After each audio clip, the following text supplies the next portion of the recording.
Arthur road jail से छूटने के लिए महाविकास अघाड़ी के नेताओं में होड़ मची हुई है। संजय राउत, अनिल देशमुख और नवाब मलिक तीनों लगातार कोशिशों में जुटे हैं कि कैसे भी एक बार सही मगर लोहे की चार दीवारी से बाहर निकल पाएं, मगर ऐसा हो नहीं पा रहा।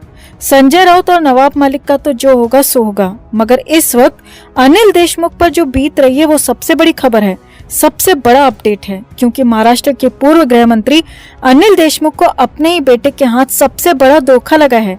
धोखा भी इतना बड़ा कि हो सकता है कि इसके बाद अनिल देशमुख को अपनी पूरी उम्र जेल में ही गुजारनी पड़े। जी हाँ दोस्तों, खुद को गिरफ्त से आजाद करवाने के लिए अनिल देशमुख के बड़े बेटे सलिल देशमुख ने कोर्ट में ऐसा खेल खेला है जो कि पिता अनिल देशमुख पर बहुत भारी पड़ सकता है, और कोर्ट में दी गई इस दलील की वजह से सलिल देशमुख खुद को जमानत दिलवाने में भी कामयाब साबित हो गए, मगर अनिल देशमुख हमेशा हमेशा के लिए फंस गए।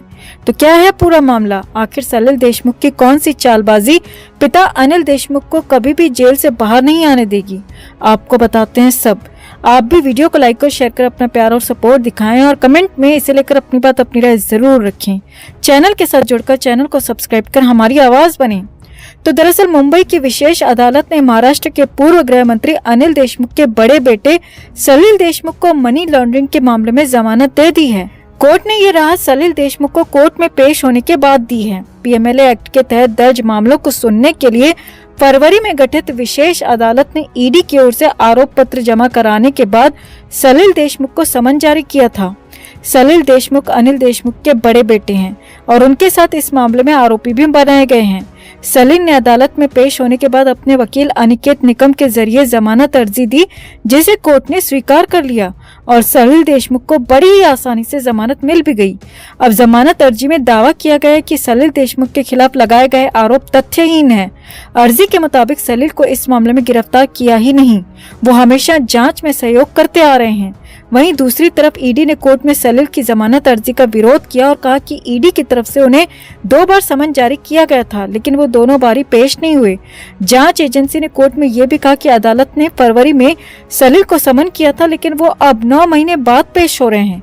ईडी ने कहा कि सलिल देशमुख ना तो जांच एजेंसी का सम्मान करते हैं, न ही उनके मन में अदालत के प्रति किसी भी तरह का सम्मान है, इसीलिए उनकी जमानत अर्जी को खारिज किया जाए। मगर इसके बाद सलिल देशमुख ने अपने वकील अनिकेत निकम के जरिए एक और दांव खेल दिया और सारा दोष अपने पिता अनिल देशमुख के सिर पर मढ़ दिया। कोर्ट में सलिल की तरफ से कहा गया कि 100 करोड़ की वसूली से मेरा कोई लेना देना नहीं है, वो मेरे पिता और पूर्व गृह मंत्री की चूक थी और कमीशन के लिए ये सारा खेल हुआ था, और ये सब बस यहीं तक सीमित है, उससे मेरा कोई लेना देना नहीं है। जी हाँ, सलिल देशमुख ने भरी कोर्ट के सामने 100 करोड़ की वसूली के लिए पिता अनिल देशमुख की चूक को करार दिया, यानी कि साफ तौर पर सलिल ने पूर्व गृह मंत्री और अपने पिता को सबसे बड़ा आरोपी बता दिया, और खुद को बचाने के लिए, खुद को जांच से अलग करवाने के लिए सलिल देशमुख ने कुछ ही मिनटों में अपने पिता अनिल देशमुख को धोखा देने से भी परहेज नहीं किया। हालांकि कोर्ट रूम में काफी देर तक चली बहस के बाद सलिल देशमुख को कोर्ट की तरफ से जमानत दे दी गई, मगर इस जमानत के बाद सवाल उठने लगे कि क्या वाकई में सलिल ने खुद को ईडी के अरेस्टिंग से बचाने के लिए अपने पिता की बलि दी है, क्योंकि अब ईडी कहीं न कहीं सलिल देशमुख की इसी दलील को अनिल देशमुख के खिलाफ केस में इस्तेमाल करेगी, जिससे अनिल देशमुख की परेशानियां बढ़ना तय है।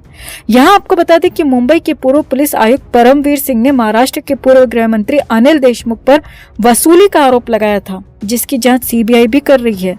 सीबीआई के एफआईआर के बाद ईडी ने अनिल देशमुख के खिलाफ मनी लॉन्ड्रिंग का मामला दर्ज किया और अनिल देशमुख को गिरफ्तार भी कर लिया। अनिल देशमुख की गिरफ्तारी को 1 साल हो गया है। पिछले साल नवंबर के ही महीने में अनिल देशमुख की गिरफ्तारी हुई थी।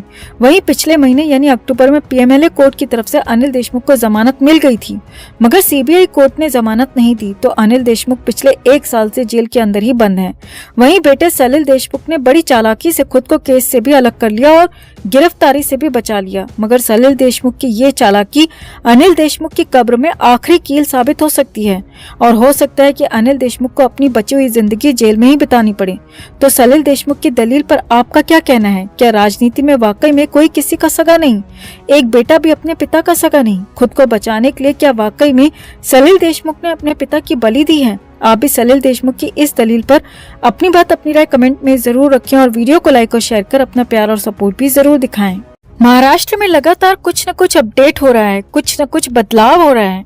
संजय राउत जेल में बंद हैं, नवाब मलिक भी जेल के अंदर हैं, कई लोग और भी जेल के अंदर बंद हैं, कई हाई प्रोफाइल लोग हैं, लेकिन इस बीच कई लोगों को जेल के अंदर डालने वाले, पहुंचाने वाले एनसीबी के सुपर कॉप समीर वानखेड़े की एक बार फिर से मुंबई में वापसी की खबर आ रही है दोस्तों। जी हाँ, खुश हो जाइए।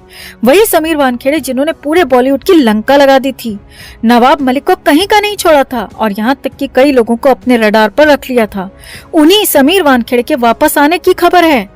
और यही नहीं, वानखेड़े के खिलाफ जांच करने वाले एनसीबी अधिकारी को मुंबई से, महाराष्ट्र से और यहाँ तक कि गोवा से भी हटा दिया गया है। तो क्या है पूरा मामला, क्या है अपडेट, आपको बताते हैं सब कुछ। आप भी वीडियो को लाइक और शेयर कर अपना प्यार और सपोर्ट दिखाएं और कमेंट करके इस पूरे डेवलपमेंट पर अपनी बात, अपनी राय जरूर रखें। चैनल के साथ जुड़कर चैनल को सब्सक्राइब कर हमारी आवाज बने। तो समीर वानखेड़े वो अधिकारी हैं जिनसे बड़े बड़े कांप रहे थे। मुंबई में, महाराष्ट्र में उन्होंने बड़ी कैंपेन चलाई और यहाँ तक कि कई बड़े नामचीन लोगों को जेल के अंदर डाल दिया। कई बॉलीवुडियों से पूछताछ की क्योंकि उन्होंने गलतियां की थी। लेकिन अचानक समीर वानखेड़े का चेन्नई ट्रांसफर हो गया। मुंबई में नए एनसीबी अधिकारी की एंट्री हुई और अब उसी मुंबई के एनसीबी अधिकारी ज्ञानेश्वर सिंह को मुंबई से हटा दिया गया है। जी हाँ, ज्ञानेश्वर सिंह ने ही समीर वानखेड़े के खिलाफ जांच की थी और अब सबसे बड़ी खबर आपको बता रहे हैं कि वानखेड़े के खिलाफ जांच करने वाले ज्ञानेश्वर सिंह का नॉर्थ इंडिया यानी कि दिल्ली पंजाब जोन में तबादला हो गया है। मुंबई से, महाराष्ट्र से और गोवा से ज्ञानेश्वर को अलग कर दिया गया है, हटा दिया गया है। जी हाँ, समीर वानखेड़े के खिलाफ जांच करने वाले ज्ञानेश्वर सिंह को यहाँ से दूर किया गया है, दिल्ली जोन भेजा गया है। आगे देखिए, अब ज्ञानेश्वर सिंह के जाते ही मुंबई में एनसीबी जोनल चीफ की जगह खाली हो गई और सूत्रों के हवाले से बहुत बड़ी, या कहें कि सबसे बड़ी खबर ये भी आ गई कि समीर वानखेड़े की इस पर वापसी होने जा रही है। जी हाँ, समीर वानखेड़े की मुंबई में बतौर एनसीबी जोनल हेड एक बार फिर से वापसी होने जा रही है और खबर सूत्रों के हवाले से आ गई है और बताया जा रहा है कि अगले 1 या फिर 2 हफ्ते में समीर वानखेड़े की मुंबई में ज्वाइनिंग भी हो सकती है। अब जैसे ही ये खबर मुंबई तक पहुंची, मुंबई में आसपास पहुंची, बॉलीवुड के गलियारों में पहुंची, या कहें कि नवाब मलिक जैसों के आसपास पहुंची, तो पूरी तरह से आग की तरह फैल गई। कई लोग हैं जो कि समीर वानखेड़े के जाने से राहत की सांस ले रहे थे, राहत महसूस कर रहे थे, लेकिन अब समीर वानखेड़े की वापसी से उनके हाथ पैर फूल गए हैं और उनमें सबसे बड़ा नाम है रिया चक्रवर्ती का, नवाब मलिक का और पूरा बॉलीवुड शामिल है, जिसमें कई लोगों से पूछताछ हुई थी, कई लोगों को जांच की आंच का सामना करना पड़ा था, कई लोग जेल भी गए थे और यहाँ तक कि अरमान कोहली तो करीब 8-9 महीने जेल में रहे थे। अब कई लोगों से एक बार फिर यहाँ पर पूछताछ हो सकती है, कई लोग एक बार फिर से मुश्किल में आ सकते हैं, क्योंकि यहाँ तो समीर वानखेड़े के साथ संजय राउत के करीबी दोस्त माने जाने वाले नवाब मलिक की सीधी लड़ाई है और खुद संजय राउत भी इस मामले में कहीं न कहीं फंसे हुए हो सकते हैं, जिनके खिलाफ आगे कार्रवाई हो सकती है। लेकिन सीधी तू मैं यहाँ पर नवाब मलिक के साथ हुई थी और अब वानखेड़े की वापसी से उनकी यानी कि नवाब मलिक की, संजय राउत की हालत खराब हो गई है।